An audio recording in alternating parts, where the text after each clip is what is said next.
Hello વિદ્યાર્થી મિત્રો, ધોરણ 10 ચેપ્ટર નંબર 6 ત્રિકોણની અંદર આજે આપણે એક સરસ મજાનો પ્રમેય શીખવા જઈ રહ્યા છીએ અને એ છે પાયથાગોરસનો પ્રમેય.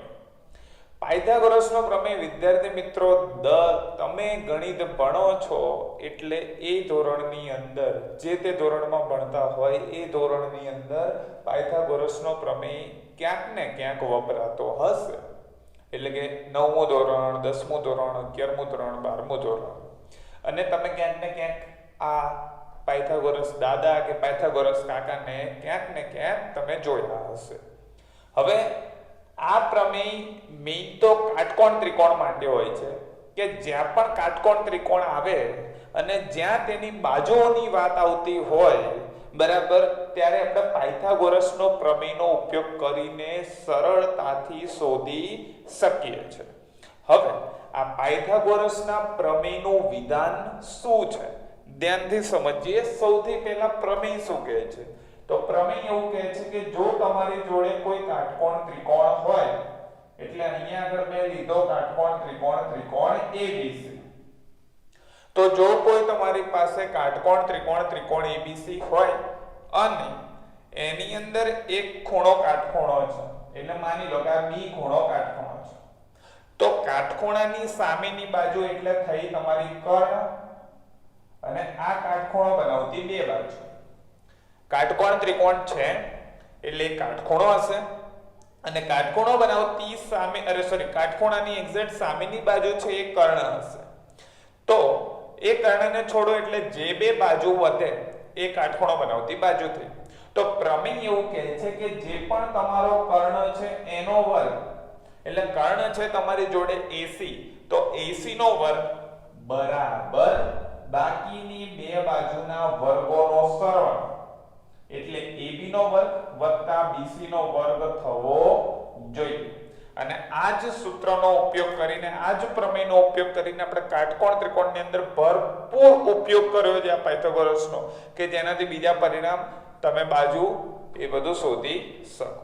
તો ચલો શરૂઆત કરીએ પ્રમેયની. અને તમને બધાને ખ્યાલ હશે કે પ્રમેય હંમેશા ત્રણ ભાગની અંદર તૈયાર થાય: એક પક્ષ, એક સાધ્ય, એક સાબિતી. પક્ષ એટલે જે આપેલું છે એ, સાધ્ય એટલે જે તમારે સાબિત કરવાનું છે, અને સાબિતી એટલે જે તમારે સાબિત કરવાનું છે એ કેવી રીતે સાબિત કરશો, આખું પ્રૂફ. તો શરૂઆત કરીએ. સૌથી પહેલા લઈએ આપણે પક્ષ. આ પ્રમેય માટે પક્ષ IMP પ્રમેય જે વિદ્યાર્થી મિત્રો પરીક્ષાની અંદર પૂછાવા લાયક, તો બને એટલું અહીંયા તૈયાર થઈ જાય વિડિયો જોતા જોતા એવી આશા રાખું છું. સૌથી પહેલો આપણે લીધો પક્ષ. પક્ષ શું કહે છે? તો જે આપેલું છે, આપેલું શું છે? આપેલ કાટકોણ ત્રિકોણ ABC માં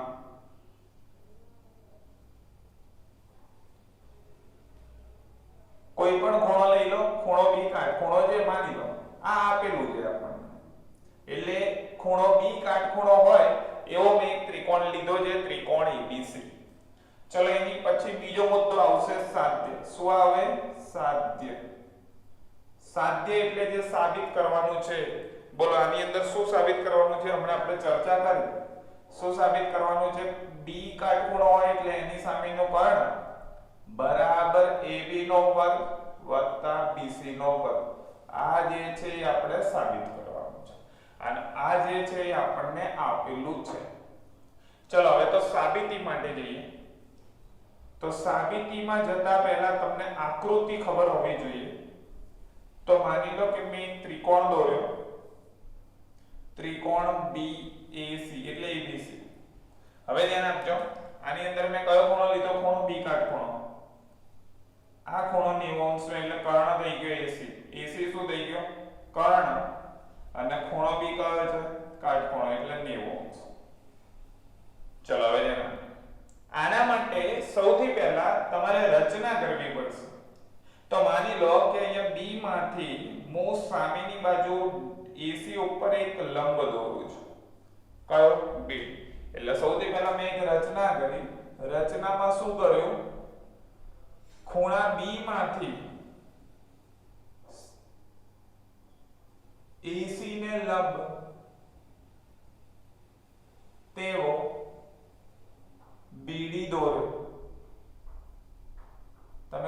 પણ કહી શકો. B માંથી આ AC ને લંબ થાય તેવી રીતે BD દોર્યો એટલે ટૂંકમાં શું થયું BD જે છે એ AC ને કેવો હશે લંબ. હવે સાબિત કરવા જઈએ એ પહેલા આની આગળનો એક પ્રમેય છે અને એ પ્રમેય ઉપરથી તમને શીખવા મળે છે કે જો તમે આવી રીતે દોરશો તો ADB અને ABC તથા બીજો જે ત્રિકોણ છે BDC અને ABC એ બંને સમરૂપ થાય. પણ આપણે એ પ્રમેય ભણ્યા નથી તો અહીંયા આગળ હું પહેલા સાબિત કરીને બતાવીશ પછી જે પ્રમેયની અંદર લખવાનું છે એ લખીશું આપણે. તો સૌથી પહેલા હું તમને અહીંયા આગળ કહું છું એવી જ રીતે તમને નાના બે ત્રિકોણ દેખાય છે. કયા બે ત્રિકોણ? ત્રિકોણ ADB અને ત્રિકોણ ABC.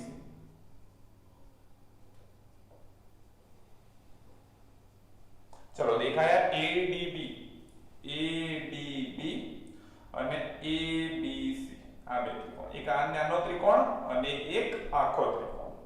તો હવે તમે ધ્યાનથી સમજો કે આ બે ત્રિકોણ સમરૂપ લાવવા છે તો બહુ સહેલું છે. ખબર જ છે ને સમરૂપ લાવવા માટે આપણે પહેલા ભણી જ ગયા છીએ. સમરૂપ લાવવા માટે આપણે પહેલેથી ભણી ગયા છીએ કે ખોખો શરત બાખોબાર કેવી રીતે લાવવું. તો તમે સમજો કે અહીંયા આગળ D ખૂણો ધ્યાનથી સમજો.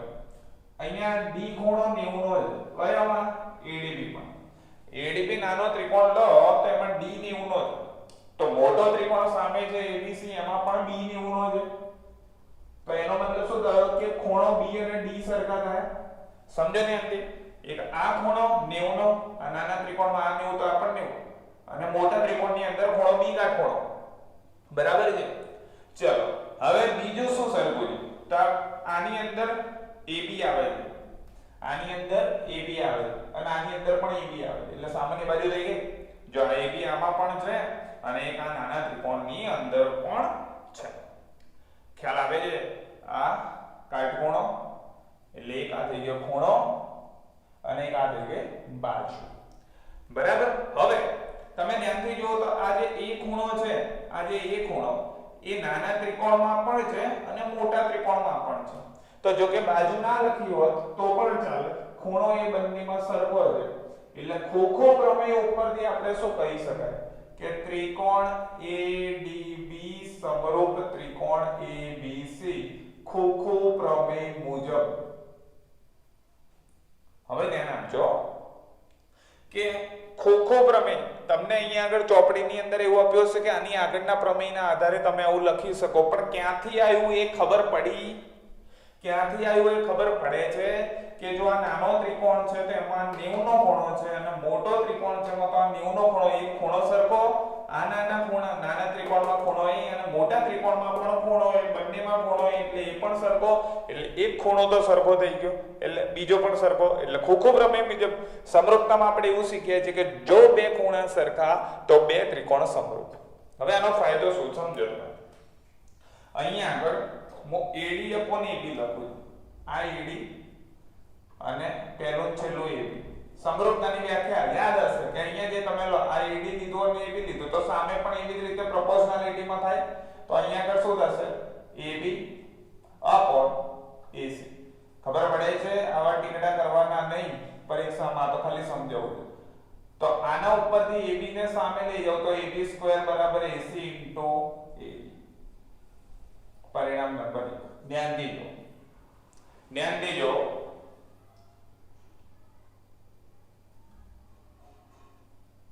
ચાલો તેવી જ રીતે હવે બીજા બે ત્રિકોણ લઈએ. એક BDC અને ABC એ પણ સમરૂપ થશે. ત્રિકોણ BDC અને ત્રિકોણ ABC માં પાછો એની એ કે 90 અંશનો ખૂણો 90 નો ખૂણો C તો આમાં પણ ખૂણો C એટલે ખોખો મુજબ આ પણ સમરૂપ થવાના જેમ આ શીખવાડે એવી રીતે.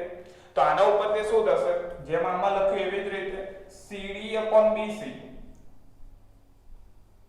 છે. જેમ અહીંયા AD/AB લીધો એવી રીતે અહીંયા CD/BC તો સામે શું થાય CD આવી રહ્યો BC અને BC એટલે પહેલું છેલ્લું તો શું છે AC. હવે BC નો વર્ગ બરાબર AC * AB. પરિણામ નંબર 2. બસ આગળ બહુ સહેલું છે. આગળ બહુ જ સહેલું છે. પહેલા આ બે ખબર પડવી જોઈએ. ફરીથી કાટકોણ ત્રિકોણ આપેલો છે, ખૂણો b છે 90 અંશનો. હવે 90 અંશમાંથી અહીંયા આગળ આપણે વેધ દોર્યો b AC ઉપર. આ રચના કરી લીધી, આ સાબિતી ચાલે છે. આ રચના કરી લીધી આપણે. હવે એમાંથી મેં બે ત્રિકોણ લીધા. પહેલો આ ત્રિકોણ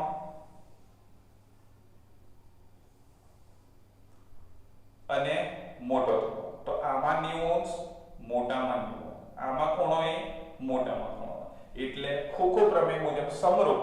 તો AD/AB એવી જ રીતે સામે મૂકી દેવાનું. એ જ રીતે આ ત્રિકોણ સમરૂપ થયો તો અહીંયા આગળ BC/BC અથવા CD/BC એ જ રીતે સામે અહીંયા જે સેટ થાય એવી રીતે લખો તો આ બીજું પરિણામ મળી. હવે પહેલાને અને બીજાને એડ કરતા તો શું મળશે? ધ્યાન આપજો. અહીંયા આગળ થશે AB નો વર્ગ અને BC નો વર્ગ બરાબર. ડાબી બાજુને મેં ઉમેરી દીધી, હવે જમણીને ઉમેરીએ. AC into AD plus AC into AD. Sorry, અહીંયા આગળ CD છે, ભૂલથી લખાય. તો અહીંયા આગળ શું રહેશે? AC into CD. ચલો, બંનેમાંથી AC કોમન દેખાય છે, વધ્યો કોણ? AD plus CD. હવે AD ક્યાં છે? આવી જાય. અને CD ક્યાં છે? આવી જાય. જો AD અને CD ને ભેગા કરું તો મને મળે છે AC. તો અહીંયા લખાય AC into AC એટલે AC નો વર્ગ. આ બાજુ હતી AB² plus BC². હવે ધ્યાનથી જો, તમારે સાબિત કરવાનું હતું એ મળ્યું કે નહીં? જે પરથી આપણે કહી શકીએ કે પાયથાગોરસના પ્રમેય મુજબ આપણે આ સાબિત કર્યું. તો આવી રીતે ટોટલ 3 ભાગ યાદ રાખવાના પ્રમેયની અંદર. સૌથી પહેલા આપણે આકૃતિ દોરીને પક્ષ સાથે લખ્યું, પછી આ સમરૂપ અને પછી બંનેને ઉમેર્યા.